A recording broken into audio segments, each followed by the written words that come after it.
Okay, so now coming back to the topic which I started, it's the second part of that first video wherein I was discussing Indo China के relation क्या हैं और आप लोग का feedback मुझे काफ़ी अच्छा लगा, सजेशंस भी मिले हैं मुझे and I will try to keep it more concise and precise. Okay, तो what is this relation between, मतलब ये रिश्ता क्या कहलाता है इंडिया और चाइना के बीच में? क्या हम लोग बहुत अच्छे दोस्त हैं या हम लोग एडवर्सरीज हैं या दुश्मन हैं या टेम्परेरी फ्रेंडशिप है? What is it all about basically? तो that I am going to discuss here in this video and हम लोग देखेंगे कि not just dispute, area of cooperation कितना है, इकोनॉमिक रिलेशंस कैसे हैं हम लोगों के. हम लोग टाइमलाइन भी मैंने इसमें एक बनाने की कोशिश की है, तो आप लोग वो फैक्ट्स के लिए अपना नोट डाउन कर सकते हैं. All right, so as I said that in 2020 April India and China have completed, मतलब पूरा हो गया है 70 साल दोस्ती का.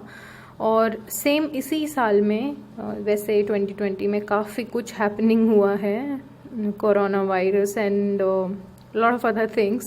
So 2020 में India is going to hold the chair of WHO Executive Board. Okay, अब इसका पैंडमिक से क्या रिलेशन है या चाइना के बॉर्डर पे डिस्प्यूट करने से इसका क्या लेना देना है? लेना देना ये है कि इसमें चाइना ने बेसिकली इस बात पे आपत्ति जताई है या अपना रुख कड़ा अपनाया है, स्टैंड ऑफ लेके, कि India is supporting Taiwan to be admitted to WHO, which China is opposing. Now what is this Taiwan issue? We all know कि जो ताइवान में है इलेक्टेड, इंडिपेंडेंटली इलेक्टेड अलग से एक सरकार चलती है, लेकिन Taiwan as of now independent नहीं है, चाइना से अलग नहीं है.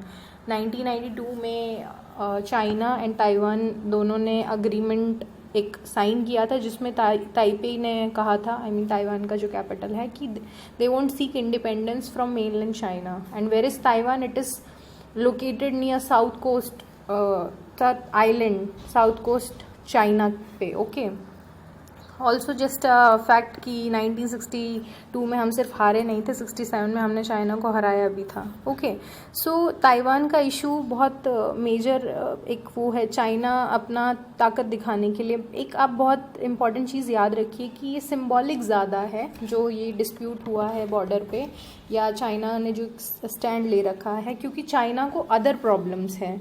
अभी I was just going through this one debate today on Rajya Sabha television, जहाँ पे UK, United Kingdom has offered refuge to the citizens of Hong Kong. तो China is now taking up United Kingdom also. Reason ये है कि pandemic की वजह से China sort of expose हो गया है. चाइना का जो हेजेमनिक और एग्रेसिव पॉलिसी है, वो कहीं ना कहीं जो चेकबुक एक डिप्लोमेसी चाइना रखता है या पॉलिसी एक्सपेंशनिस्ट का चाइना ने रुख अपनाया था, उसकी वजह से ना other countries are sort of distancing itself. Okay, nobody wants to be friends with such a power वेरिन, जहाँ पे वो एक शक्ति वाला सॉर्ट ऑफ और क्लोज सोसाइटी हो और एक एक ही पावर हो वर्ल्ड में. वैसा कुछ किसी का अगर एम हो, चाइना वो एम रखता है कहीं ना कहीं. जैसे 1990 के बाद में जब सोवियत यूनियन कोलैप्स हो गया था एंड यूनिपोलर वर्ल्ड हो गया था, क्योंकि USA was the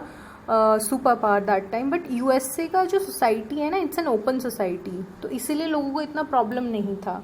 but China का है कि एक तो वहाँ पे ऑटोक्रेसी है, आप देखें तो वो डिक्टेटरशिप ही है, वहाँ पे वन पार्टी रूल चल रहा है. और हाल ही के 2-3 साल में जो प्रेसिडेंट शी जिनपिंग है, उन्होंने भी जो पावर को बहुत ज़्यादा सेंट्रलाइज कर लिया है. अब उनका जो टेन्योर है वो इनफाइनाइट हो गया. तो दैट यू कैन सी कि how it is more of a dictatorship in disguise of a socialist country. So nobody wants to end up like that, since we are living in 21st century, wherein these values of democracy, secularism, nationalism and all these ideas are celebrated. तो उस हिसाब से लोकतंत्र के एक point of view से अगर आप देखो, तो कोई भी जो लोकतांत्रिक देश होगा वो चाइना को इतना नहीं पसंद करेगा, उसकी पॉलिसीज़ को नहीं पसंद करेगा, except for the economic reasons everybody is following. So you can see, I think most of you can relate, सबके घर में चलता है. So this girl, she is Taiwan, I mean presenting Taiwan, this guy is China. So this is their relationship is quite like this. more of a husband wife issue. Anyways, so this you can pause and read it कि ये क्या है actual में. Now जो हमारी late Sushma Swaraj ji हैं, जो foreign minister रही हैं और एक्सीलेंट ओरेटर और डिप्लोमेट रही हैं, तो उन्होंने 2018 में जो फॉरेन मिनिस्टर ने ताइवान के इशू पे कहा था कि आप मतलब you don't interfere, you please support the idea of one China, तो सुषमा जी ने कहा था you do one India and will do one China. So that was a straight slap on the foreign minister कि you know how they are taking India on border and disputing and claiming Aksai Chin to be their area and Arunachal Pradesh to be all of China. Okay, so now moving on. This is, I'm so sorry, I could not put it in the first video. I should have done.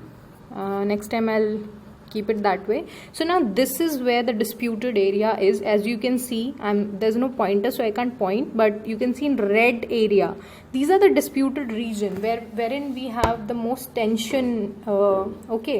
Otherwise जो भूटान के बगल में अपना सिक्किम है, वहाँ पे भी issue है, और हमें पता है डोकलाम यहाँ पे ही हुआ था, क्योंकि नीचे पॉइंट जो है ये सिलीगुड़ी कॉरिडोर माना जाता है इसको पूरा, क्योंकि ये हमारे मेनलैंड इंडिया को नॉर्थ ईस्ट से कनेक्ट करता है. ओके, भूटान और सिक्किम के इधर से कॉरिडोर जाता है बिल्कुल बीच में से, and this connects us to our north east India. So ये पूरे ही हिमालयन जो पूरा एक आप बॉर्डर देख सकते हो हिमालयन स्टेट्स का, ये पूरा ही हमारा चाइना और इंडिया के बीच में एक कंटेंशन वाला रीजन रहता है. And China is playing very smart, Nepal में इन्वेस्टमेंट नॉल करके. ऑल राइट, नाउ जब हमारी 70 साल पुरानी, let's say diplomacy is more और लेस फ्रेंडशिप ओनली, जब इतनी साल पुरानी दोस्ती है, 1950 में इस्टेब्लिश हुए थे, तो जस्ट बिकॉज कोरोना केम सब पे भारी चीज़ पड़ गई वो, या हमारे रिलेशंस बदल गए हैं. तो let's see. Okay, 10 pillar agreement sign हुआ है, एरिया ऑफ कॉपरेशन का हम बात कर सकते हैं अभी. तो मैं टाइमलाइन के हिसाब से जाऊंगी. 1950 में डिप्लोमेटिक रिलेशन स्टैब्लिश होते हैं, 55 में India China Asian African conference attend करते हैं, और Bandung spirit of solidarity friendship adopt करते हैं, जो बाद में नॉन अलाइनमेंट मूवमेंट में बदल जाती है 1961 में. 62 में हमारा वॉर हो जाता है, largely because of Aksai Chin. 74 में हम लोग न्यूक्लियर एबिलिटी हमारी बॉम्ब की टेस्ट कर लेते हैं, smiling Buddha, we all know what that is.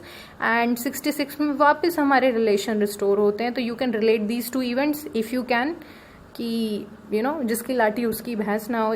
China might have known at that time कि okay now India is also nuclear state, that kind of a thing. And China somewhere knows that India is one big power with which it can not have strain relations. Okay, अब नहीं तो बाद में अकल आई जानी है. 1992, R. Venkat Raman, first Indian president to visit China. Okay, that is like since 50 years, 42 years, first Indian president to going to China. And 1906, President Jiang Zemin visited India, first head of state to do so in 46 years. Then agreement on line of actual control signed, and we all know LAC का अभी तक कोई जो है निपटारा नहीं किया गया है, तो वो भी एक प्रॉब्लम है और वो रहेगा अभी, क्योंकि बॉर्डर ये मेरा घर वो तेरा घर वाला सिचुएशन है. अभी तो और है, चलेगा, ठीक है. ओके, 2008 में a shared vision for 21st century agree किया गया. अग्रीमेंट होते रहते हैं, सारे अग्रीमेंट याद करने की ज़रूरत नहीं है. 2010 में 60 साल हुए, क्योंकि 20 में 70 हो गए, सिंपल मैथ्स. 2011 में in China India exchange celebrate किया हम लोगों ने, people to people cultural exchange हुआ. ओके, 2012 में India year of China India friendship cooperation रखा गया. This you can read again. And just one more thing, Chinese है ना, they will keep a low profile. Okay, always just see their pattern, how they are investing, how they are applying their chequebook diplomacy. Initially they'll keep a very low profile and then they'll come aggressively upon you. That's how they're expanding. Okay, that's how they're applying their expansionist policy. ये आप ज़रूर गौर फरमाइए. 2015 you can see 7th BRICS with Ufa Russia में हुआ, meeting हुआ, and China ने नाथुला पास को खोल दिया ताकि ज़ीजैंग तक पहुंचा जा सके. इंडिया टूरिज्म ईयर मनाया गया चाइना में 2015 में. ना 18 में इट्स वेरी क्वाइट इम्पॉर्टेंट, क्योंकि SCO में इंडिया मेंबर बन गया.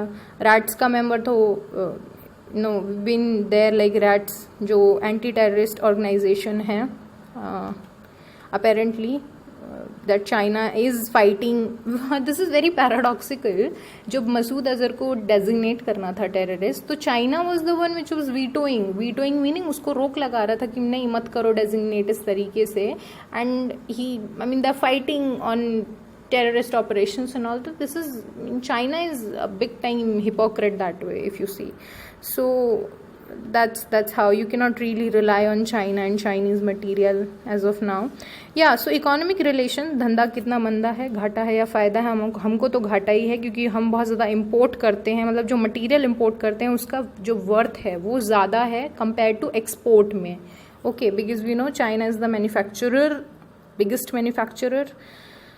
हम लोग का you can just read out here that trade हम लोग का बड़ा है काफ़ी, 32 टाइम्स, 3 बिलियन से 100 बिलियन हो गया है. Trade volume you can C 92 billion dollars हो गया है. Combined market you can all read, facts हैं, मेंस में यूज़ करिएगा. Now India will be 5 trillion economy, but you see that we have a trade deficit of $63 billion, and our finance minister and our prime minister is quite optimistic, and we should be like that. Okay, other relations, so science and technology, not much, like joint research workshops are there, IT corridors in China. Defense mein we do hand in hand joint anti-terrorist exercise. So main idea between India and China relations would be that how the economic impact is going to be huge after this pandemic. And as I was listening to this debate today on Rajya Sabha with respect to United Kingdom, how UK is also standing up to China, but and other Western European countries too, they're distancing. They know everybody would rather go for a flawed democracy than towards an aristocracy. Remember that. तानाशाह से बेहतर है एक कह सकते हैं कि ठीक कमतर काम करने वाला लोकतंत्र. तो ये है, and this is it with the China Indo relationship. And मैंने ज़्यादा इसमें इकोनॉमी और इस पर इसलिए बताया है ताकि आप फैक्ट्स के मामले में रख सकें, और बाकी तो facts you could access from Google and all. Now you understood the dynamic relationship we are sharing. तो basically you could also think about it कि इंडिया चाइना जो रिलेशन है उसके लेटेंट रीजंस क्या हैं और क्यों चाइना एक पर्टिकुलर पैटर्न में काम करता है. तो that you have to analyse after this discussion. Please just tell me, give me suggestions. I hope you liked the video. Thank you so much.